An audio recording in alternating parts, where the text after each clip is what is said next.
So welcome back again to Raice's Backyard.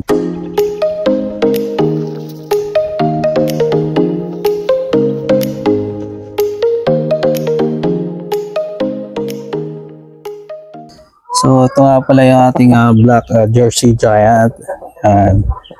So isa sa mga breeder na natin ngayon dito. Yan. See? So mas maganda yung kalong niya ngayon. Kasi yung iba nagkakaroon na parang yung M, letter M. So yung spike niya mas okay. So yung letter M na sinasabi ko sa inyo, ito madalas yung parang ganito. Pero dito nangyayari. Yan. So yan. So itong ating black Jersey Giant na to is 10 months old pa lamang. So 2 months na lang is maganda na siyang yung katawan niya.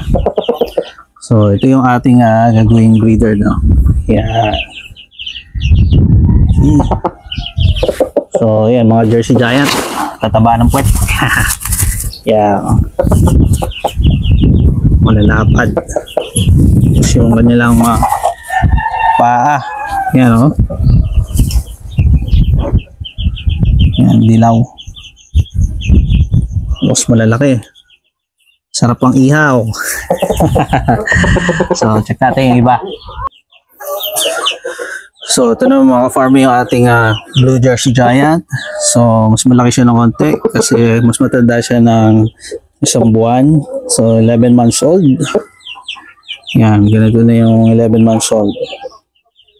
So ito rin yung parang nakita kong maganda-ganda yung kanyang pangatawan talaga. Tapos sa palong, yun nga lang, nagkaroon din siya ng M. So ano ba yun? Yung fault sa spike ng Jersey Giant, no? Yan, ito. So ito yung fault, no. Yan. Letter N. So ayun. Hindi siya magandang pang show pero pwede naman siya pang breed kasi nahabol din natin yung size, no. So ganun talaga. Laging always choose the best, no, for your breeding purposes mo. At ayun, hindi naman lahat mape-perfect. So napakaswerte ng mga nakaka-perfect, no. So pag sinali mo sa show is the best talaga sila, no. So yun, shout out diyan kay Sir Louis Biera. So marami siyang quality din na Jersey Giant, no. Tsaka po dun sa isa sa mga una na nag-import ng Jersey Giant kay Jack Rose Tina. Yan.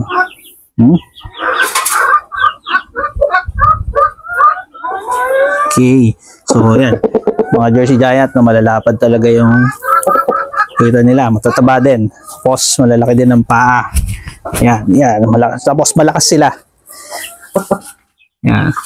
Nakapagkatay na kami ng Jersey Giant ilang beses na rin. So bakit?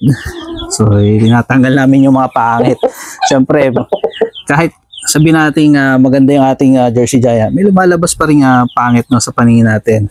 So ano ba yon? Yung nasa tingin mo na hindi magandang palahi, so katayin na, no, ganon. So ayaw namin ibenta yung ganon, yung mga lumalabas na pangit, no, sa paningin namin. Gusto namin kahit papaano, hindi man siya for show, at least maganda siya. So kasi hinabol namin yung kagaya nito. Kung mapansin nyo, yan, intact yung kanyang pakpak. Ayan, intact yan, no. So importante din kasi yan, hindi pwedeng yung bagsak lang na ganyan. Yan, makikita yung pangatawan ng isang Jersey Giant kung maganda, kung intact yung katawan niya. Yan. Okay, so check natin yung iba. So ito nga pala yung ating blue Jersey Giant. So na babae, mas bata siya. Yan, 10 months old. Yan. So magpapares na tayo ng ng mga Jersey Giant sa blue para makapagpalabas tayo ng splash. Hopefully, no, magkaroon tayo ng splash ulit. So namimiss ko na yung splash eh. Gusto ko parang may nakikita pang ibang kulay ng Jersey Giant. Ang wala lang naman namin dito yung kulay puti. So medyo mahirap mag-maintain ng puti kasi ang white is kailangan ipares mo sa white lang para lagi maglalabas siya ng white. Or else ipares mo sa black, maglalabas pa rin ng white. So tapos may black. Pero ang advice sa amin pagka kumuha kami ng white, ipares na lang daw sa white. Yun ang sabi ng mga breeder sa US. Kaya hindi na kami kumuha ng white na Jersey Giant. So at least okay na yun. At least may 3 kulay na kami ng Jersey Giant. So ayun. So pakita naman natin yung ating the legend, yung legend. Yan, the legend. De joke lang. So nag-aalaga din kami ng mga bantam. So magukit kasi nila yung mga bantam na yan So they are Cochin breed, Cochin bantam breed. So merong standard yan, malaki talaga siya. Parang halos kasi laki na rin ng Brahma. Yan. So why na meron kaming bantam na ganito, cute, So ito yung parang pinaka laruan namin. Pero wag niyo mamalitin yan. Masipag mangitlog ang mga bantam na yan.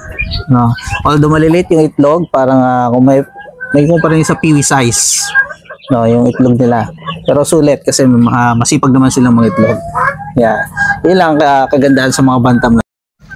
Our Jersey Giant black hen. Yan. So mag-iisang taon na siya. So pulit pa pala siya. So mag-iisang taon pa lang kasi. Yan. So ang ginagawa namin pagka mga hen, mas madali kami magpalit ng hen kasi sila yung nagbibigay ng production. So mostly yung mga hen namin dito kapag naka 3 years na, so pinapalitan na namin. Kumbaga umihina na yung production nila. Kumbaga talo kami sa patuka, or else dinadala namin sa free range para hindi kami matalo. So since pagka binibreed namin, so syempre matatalo kami sa patuka kasi nakakulong na sila. Yan. Yun yung ginagawa namin, pinagagala muna kung hindi muna namin kakatayin. Yan. So see, yung mata niya, tinan mo. Okay. So yan, tataba ng puwet. Matataba ang puwet. Okay. So yung pakita natin yung sinasabi kong the legend.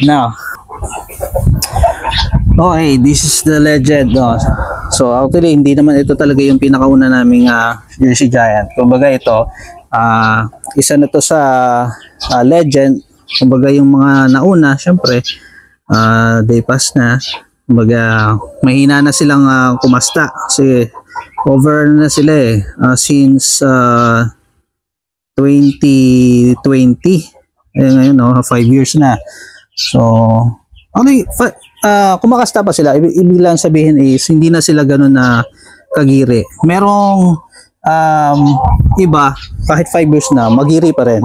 So hindi ko lang alam kung bakit yung sa akin ganun. Kasi yung kay Sir Louie magiri pa yung iba niya Pero yung sabi niya yung iba, yung mas nauna niya na iba mahina na rin na so kaya kinatay na rin niya. So ito lang ang legend siya. Ito lang ang masasabi ko lang dito.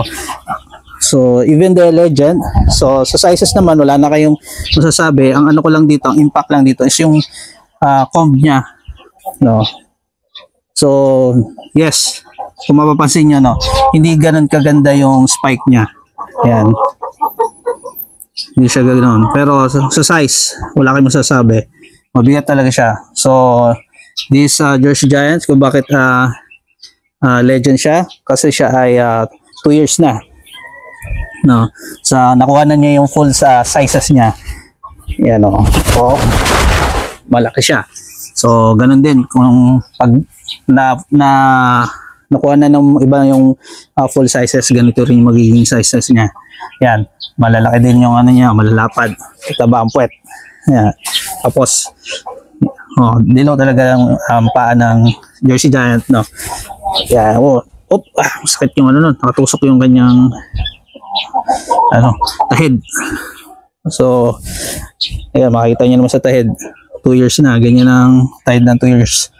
2 years old Jersey Giant. So pero ito ay matikas pa. Yan. Ito lang kaibahan sa kanya. So, hindi pa siya, kumbaga, tagal-tagal ko na siyang alaga. Laging natirik yung kanyang ano. Yan o. So, parang hindi siya sanay na hinahawakan. Hindi kagaya ng iba. Okay lang. Yan. Okay. So, yung tatay nito, mas, kumbaga, mas maano nyo, ma-appreciate nyo noon. Kung nakita nyo, napanood nyo, ang laki talaga ng tatay nito. Grabe. Okay. So, ang mga Jersey Giant, they are gentle, no? Kumbaga, hindi sila yung mga may ilap na kagaya ng ibang breed. So, maganda sila alagaan. Dati meron akong Black Astrolorp. So, siguro nakita niyo sa mga vlog ko. Yun nga lang, ginibap na natin, no, for the sake ng mga breed ng Jersey Giant natin. Kasi kailangan nating maintain, no, na maparami sila at makapili tayo ng mas maayos. Ganun din, gusto din namin kasi ibalik yung aming isa pang giant, no, na the king of the chicken, so yung Brahma. So kaya natin binabalik yon kasi isa tayo sa founder ng Brahma dito sa ng Brahma Club dito sa Pilipinas, no. International tayo kung tutusin, no, kasi yung school ng Brahma, so kasali tayo doon. So isa tayo sa nagtatag ng Brahma Club dito, no, sa pangunguna din ni Sir Tibor, no. So kay Sir Mark Tibor, shout out sa iyo, no. Marami tayong natulungan na mga Brahma breeder din, no. So kay Sir Marco Poli, no, yan, idol ko yan, no, pagdating sa coaching bantam. So hindi man ako nag-show pero nag-aalaga ako. Hindi ako sumasali sa show. Kasi ang main focus ko naman talaga is or main goal namin is for breeding purposes lang. Kumbaga magkaroon kami ng masustain namin yung aming farm, no, na kahit pa ba, no, meron tayong itlog, meron din tayong pangkarne, no.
So yun lang na mga ka-farmer. Hanggang sa muli, ito nga pala ang Righteous Backyard.